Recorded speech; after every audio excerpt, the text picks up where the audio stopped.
Bueno, muy bien.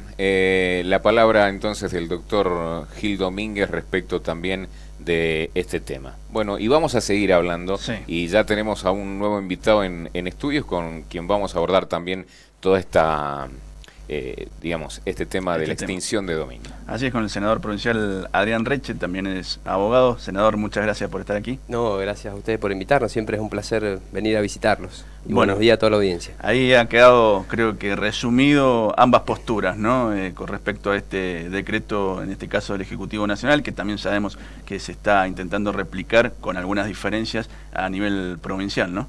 Efectivamente, como hablábamos fuera del aire recién, siempre lo que es materia de derecho tenés dos bibliotecas, dos lados, para fundar una postura, para fundar un derecho, y en este caso, bueno, claramente vimos la postura que manifestó el doctor Petri y el doctor constitucionalista, ¿cómo era? Gil Domínguez. Yo considero que nosotros, en principio, bueno, hablando del decreto de necesidad de urgencia, es una medida que necesitábamos cumplir con respecto a las convenciones internacionales que Argentina ha adherido del año 94 y que ya tienen un estatus constitucional. A partir de la reforma del año 94, después tenemos puntualmente una ley que avala una convención de las Naciones Unidas contra la lucha contra la corrupción. En esa ley y en esa convención internacional específicamente se detalla toda la actuación que tiene que hacer el Estado contra estos hechos de corrupción, que son hechos que atentan no solamente a la institución del Estado en sí, sino al propio ciudadano, porque vemos que, bueno, afecta a las arcas del Estado, pero también afecta las igualdades en las cargas públicas, incentiva el incumplimiento de la misma ley, porque si ves, mirá que el funcionario o exfuncionario que sí, estuvo sometido a un proceso penal que duró eternamente, al final no pasó nada y quedó gozando de un montón de bienes que fueron mal habidos, que no tuvieron ese respaldo legal. Entonces, puntualmente, esta extinción de dominio es la forma jurídica de decirle, bueno, el Estado va a recuperar esos bienes de ciertos delitos, como el narcotráfico, la corrupción, trata de personas, que afectan y mueven millones de pesos y de dólares en nuestro país puntualmente. Si nosotros vemos lo que es el narcotráfico, simplemente a nivel Argentina y en el año se estima que el narcotráfico mueve más de 22.000 millones de pesos. Son sumas muy abultadas. Sí, sin duda. Imaginemos que en las causas que se están siguiendo contra la expresidenta Fernández de Kirchner, tienen embargados en esos procesos penales más de 270.000 millones de pesos.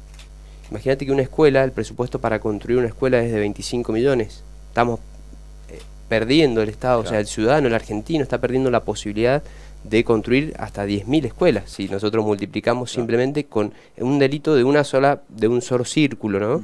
Que se está investigando. Esto ni hablar de los cuadernos Gloria de la corrupción, que ese sí ya lleva mucho más de 22.000 millones. Pero eso creo que es en dólares, no tengo bien clara la cifra, pero son cifras que directamente causan un perjuicio al ciudadano, al Estado mismo, o sea, porque realmente son inversiones que hemos dejado de percibir. Nosotros de la legislatura provincial se ha presentado el gobierno, a través de nuestro gobernador Alfredo Cornejo, ha presentado un proyecto de similares características. ¿Por qué?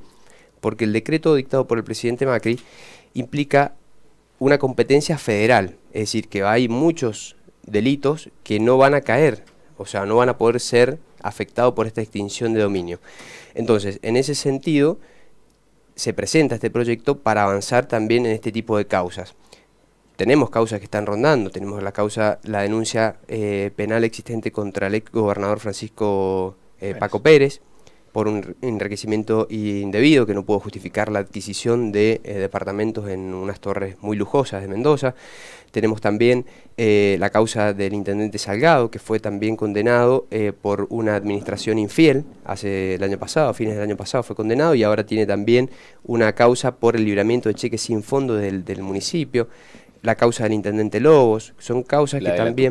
La de la Tupac Amaru, se me estaba pasando esa también, que se ha movido muchísimos millones, en perjuicio también de las personas que tenían la ilusión de tener su casa.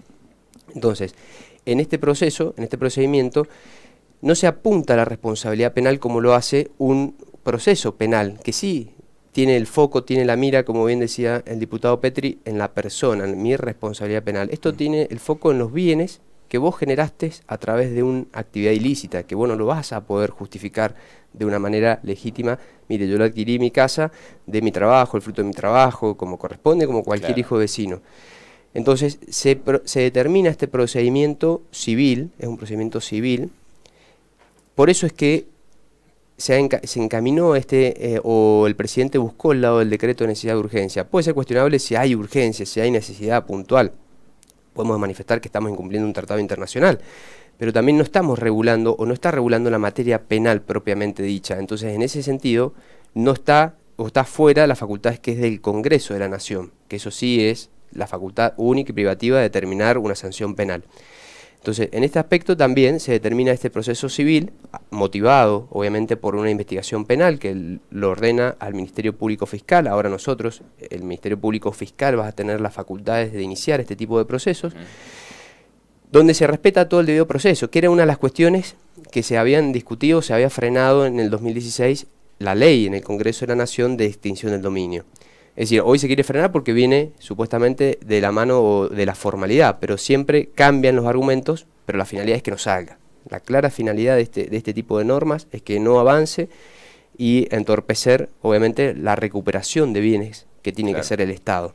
La finalidad es de la oposición. La finalidad de la oposición, claro. Sí, me cambian los argumentos porque no tenía el debido proceso. Bueno, ahora sí tiene el debido proceso, una acción civil, te vas a poder defender, vas a poder acreditar que vos compré mi auto legítimamente, compré mi casa, el campo, lo que fuera, que un funcionario investigado puede tener. Que quede claro entonces que son dos procesos aparte. Son dos procesos distintos. Procesos totalmente distintos. Totalmente. El proceso penal, que lo va a focalizar en la responsabilidad penal de la persona, si va a ser condenado, él va a tener su privación de la libertad.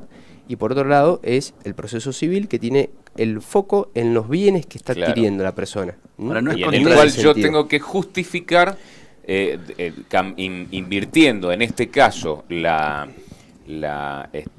cuestión de la prueba, yo tengo que justificar que esos son bienes bien habidos. Exactamente, digamos. Me da la posibilidad a mí de un proceso judicial con un juez que va a impartir justicia, que va a analizar la situación, va a ver si yo legítimamente pude adquirir el bien, me va a dar el debido proceso, tal como me lo indica la Constitución, me va a dar el derecho de defensa en juicio.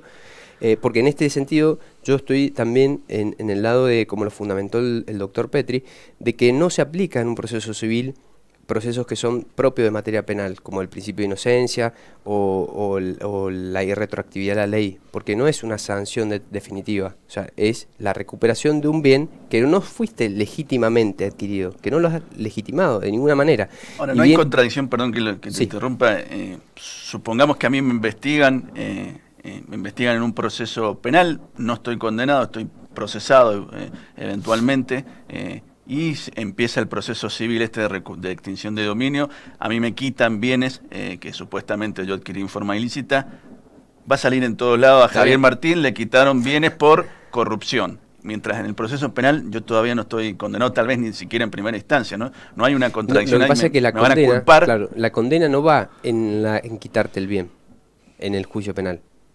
La condena no va en sacarte el bien. El bien es recuperarlo porque nunca lo tuviste la justificación para hacerlo. La condena va en tu responsabilidad penal si vas a estar privado o no de la libertad. Claro. Lo otro es un efecto secundario en sí. Pero ese proceso penal se puede extinguir por distintas maneras.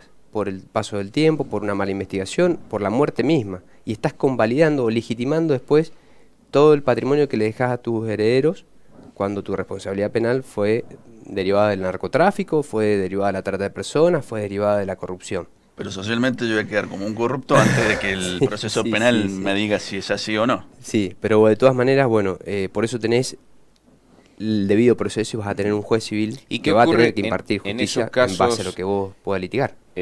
Cuando, digamos, una persona es, en el proceso civil, no puede justificar su patrimonio o parte de su patrimonio, el ejemplo que planteaba Javier, es decir, no sé, vehículos, inmuebles, que no puede acreditar, digamos, fehacientemente esas compras de bienes, entonces digamos, se extingue su dominio y esto lo, digamos, pasa al Estado, que después lo transforma, lo remata, construye escuelas o cualquier cosa.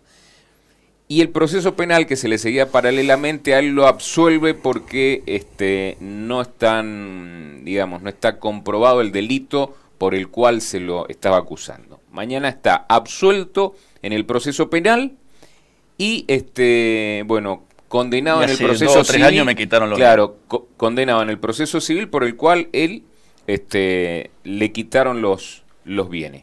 ¿Qué pasa ahí? Bueno, por eso un poco también la idea de coordinar dos cosas en este proyecto de ley de la provincia. Primero es la determinación de que tiene que existir el proceso penal, que el juez de esa causa haya ordenado medidas precautorias de inhibición, entonces, y el fiscal, los mismos fiscales, el Ministerio Público Fiscal, es el que se le autoriza a intervenir en los dos procesos, para mantener también una coordinación activa en ambos lados, ¿no? Para saber que yo no estoy pisando en el aire, porque claro, obviamente la responsabilidad también la va a tener el funcionario. Pero en ese sentido también del fondo que se cree, que se determine, primero hay que distinguir dos cosas, que vamos a tener una administración por parte de los bienes, por parte del Ministerio de Hacienda, y después también lo que vamos a tener es, llevar a la liquidez de esos bienes, ¿no? Y con eso se va a formar un fondo. Parte va a estar destinado a la construcción y reparación de escuelas y parte va a estar destinado para este fondo de garantía donde se va a tener que indemnizar a esa persona si se determina que realmente hubo un sobrecimiento. En ese caso, entonces, puntual, que lo planteaba, tenés que indemnizar a la persona. Exacto, se tiene que indemnizar a la persona. En el proyecto provincial sí lo... En el proyecto sí está determinado, sí. Y por eso mismo ese fondo de garantía, que se llama específicamente fondo de garantía, está conformado primero por una determinación de una suma que va a disponer el Poder Ejecutivo, pero después se va a conformar también por lo que se recaude de la extinción de esos dominios. El Ministerio Público Fiscal, por eso es la importancia de que intervengan los dos también para coordinar y que sepa cómo va avanzando también, es la misma persona. Y recordemos que el Ministerio Público Fiscal es quien investiga en la causa penal, es quien lleva adelante la investigación contra esa persona que está sindicada de trata de personas, prostitución, narcotráfico. El narcotráfico, claro, el narcotráfico sí incluiría ya una justicia federal, ¿no? La trata de personas también puntual, pero por ejemplo en el caso de corrupción, de malversación de caudales, de fondos públicos, bueno, ahí tendríamos también la posibilidad de que sea el mismo ministerio que lleve adelante las dos acciones. Y por eso, a partir de la ley, o la entrada en vigencia de la ley, si es que podemos avanzar y podemos avanzar con este tema que es sumamente importante, el Ministerio Público Fiscal tiene que relevar todo este tipo de causas que determinan la competencia que va a tener, ¿no? Entonces, en esa causa va a relevar todas las causas que estén en trámite para poder determinar si existen bienes y poder iniciar esta acción de extinción. Así que yo particularmente considero que salta todos los planteos de eventual inconstitucionalidad porque, como bien decía, no ataca o no es propio de una cuestión penal que necesite el dictado de una ley, sino ataca al objeto que es el producto de tu actividad ilícita, que no tiene un respaldo legal o justificable, por así decirlo. Entonces, en este sentido es la importancia y la importancia que tiene que tener también dar un cumplimiento a tratados internacionales, que a nivel mundial se está avanzando sobre este hecho porque la corrupción, el narcotráfico, la trata de personas son problemas que afectan estructuralmente a cualquier institución del mundo y a la ciudadanía en sí. Todo esto ataca de fondo, digamos, la justicia que tenemos en Argentina, ¿no? En los últimos 20 años, leí el otro día, el 90% de las causas por corrupción ni siquiera llegaron a juicio. Evidentemente se necesita hacer algo contra esto que no quede impune, ¿no? Pero todo eso también tiene una matriz, y hay una matriz de corrupción, indudablemente. Hemos conocido hace muy pocas horas una denuncia puntualmente de la ex viuda de Muñoz, o sea, mejor dicho, de la viuda del ex secretario de Kirchner, Muñoz, que aseguró que le habían pagado $10 millones al juez Rodríguez, precisamente para que frenara la investigación. Sí, la justicia federal, entonces, como Oropista, muy cuestionada. Sí, muy cuestionada. Ollarvide supuestamente también quedó denunciado de esa misma declaración por haber manipulado pericias fundamentales para dictar el sobrecimiento de la presidenta o de los exmandatarios. Realmente es un flagelo tal o de la misma magnitud que lo que es la droga, que lo que es el narcotráfico. Y eso tenemos que mandar señales claras y contundentes para cualquier funcionario, de que una vez que esto termine, o que tu mandato termine, y si has hecho alguna ilicitud, no solamente tenés una responsabilidad penal, sino también tenés un cuestionamiento en todo tu patrimonio, que no lo vas a poder disfrutar vos o tus eventuales herederos. Porque la verdad que eso afecta directamente, como hablamos al principio, la estructura puntual del Estado. O sea, es inversión que se deja de hacer, es hospitales que estamos desatendiendo, rutas que no podemos construir, escuelas. Imagínate que solamente una causa que está embargada hoy, puedes crear 10.000 escuelas a un promedio de 30 millones de pesos, presupuestarla, hacerla. ¿Qué va a pasar en la legislatura con este proyecto, teniendo en cuenta que, bueno, también entramos en un periodo de campaña donde por allí se tornaban difíciles digamos, que se aprueben ciertos proyectos? Sí, eventualmente, bueno, como bien decís, estamos justo en una época ya, un año electoral, que eso complica generalmente el tratamiento porque se toman posturas políticas. Ya lo vimos a nivel nacional con el decreto. La ley se obstaculizó primero porque no tenía el debido proceso. Bueno, ahora la tenés, pero ya lo decimos que no es la formalidad de dictarla por un decreto. Entonces, los argumentos son distintos, pero el objetivo es el mismo, que no sacan este tipo de leyes, que no saca, que quede todo tapado, que quede todo escondido. Entonces, yo creo que no va a ser fácil avanzar hoy en el Congreso, en la legislatura provincial también con este tratamiento, porque hay muchos intereses en juego también y, bueno, es un año electoral. Entonces, obviamente que cuestiones de esta índole que mandan mensajes claros a los funcionarios, a nosotros mismos, a cualquiera, el que venga, a mí se me termina el mandato, lo que fuera, si sigo o que no, pero que tenemos que hacer las cosas con conciencia y tener en cuenta que lo que administrás no es tuyo, es de la ciudadanía, es del Estado en sí mismo. Entonces, bueno, ahora empezamos a tratarlo en la Comisión de Legislación y Asuntos Constitucionales, de la cual soy parte. El miércoles que viene ya tenemos la segunda reunión sobre el tema, donde va a exponer el secretario de Justicia, también un poco la idea del proyecto, y la idea es tratar de avanzar, pulir si hay algún tipo de fallas o defectos que podemos mejorar, pero la idea del oficialismo es avanzar y dar esa señal clara de que la corrupción no está bien vista. Eso se tiene que eliminar de alguna u otra forma. Bien. De mi parte, la última pregunta que tiene que ver con otro tema. Uno de los temas de la semana es que la provincia decidió adelantar, ¿no?, las elecciones con respecto a la fecha nacional. ¿Cuál es tu opinión al respecto? En San Rafael probablemente terminemos votando 7 veces, si hay balotaje nacional, como parece que puede haber. Hoy ya tenemos que votar 6 veces, sí, porque tenemos el adelantamiento municipal que hizo nuestro intendente, la provincia que en sí no adelantó, sino que cumplió con lo que ya se había, con la ley electoral provincial, que tenía las fechas ya estipuladas. La facultad que tenía era de adherir a la fecha nacional, pero bueno, decidió ir con la fecha que estipula la ley. Y después tenemos la fecha nacional, que también está fijada por la ley electoral de la nación. Yo considero que bueno, no son estrategias políticas, sino que es el cumplimiento de la norma. Creo que a nivel local, a nivel tanto municipal, para así justificarlo, o provincial, también tenemos nosotros una idiosincrasia distinta o una visión distinta a lo que puede ocurrir a nivel nacional. Entonces generamos que el elector tenga que esté centrado puntualmente en quién elige, en qué representante elige, sea para nivel departamental o sea a nivel provincial y después posteriormente a nivel nacional. Así que esté focalizado en cómo la política que ha desarrollado en esa área que va a votar, en esos candidatos que va a votar. Entonces, en ese sentido lo veo con buenos ojos. Obviamente sí va a ser es tedioso, por así decirlo, tener que ir a votar 6 veces y una eventual séptima si existe balotaje, pero hace a las instituciones para que tengamos una mejor calidad a la hora de elegir a nuestros candidatos. Seguro. Muy bien, Adrián, te agradecemos la visita y el diálogo. No, gracias a ustedes, siempre un gusto venir a visitarlos y saludo a toda la audiencia. Bueno, muchas gracias. Pasamos 4 minutos de las 11:30 de la mañana, nos vamos a una pausa, enseguida venimos.